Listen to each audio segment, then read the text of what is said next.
Hi, darlings. Today we're going to talk about blood. And you might be like, dude, we've been talking about blood. And we have. Really, it seems kind of odd to me that we have an entire lecture at this point with the title Blood, when really, pretty much for the last 6 lectures, we've talked about blood. I mean, even before that, we were dealing with the cardiovascular system, and you can't really talk about the cardiovascular system without dealing with blood. You can't talk about blood pressure without dealing with blood. You can't talk about any kind of exchange in the, say, capillaries without talking about blood. So I kind of feel like we've had a bloody mess on our hands for quite a long time. So you might be wondering, like, really an entire lecture on blood when we've had like 50 of them already? This time, we're going to talk a little bit about what blood is, what it's made out of, just as a review because you've had anatomy, so you know that already.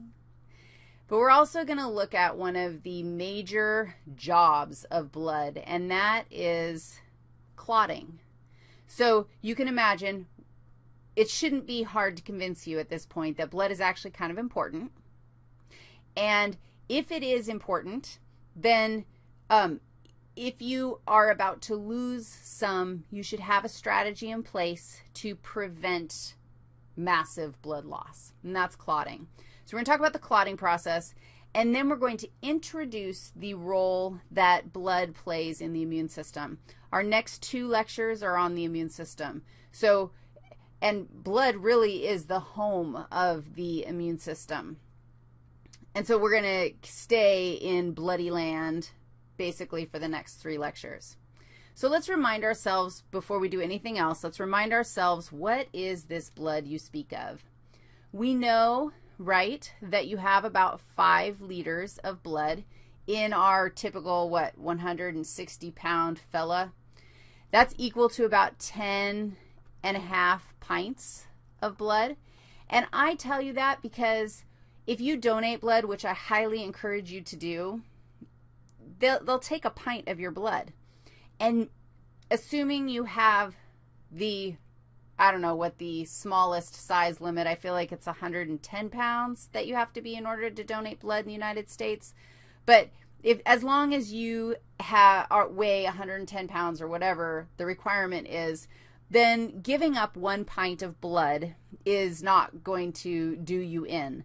You just stay hydrated and don't do exercise in the next 24 hours, and your body will totally adjust to that and make it happen.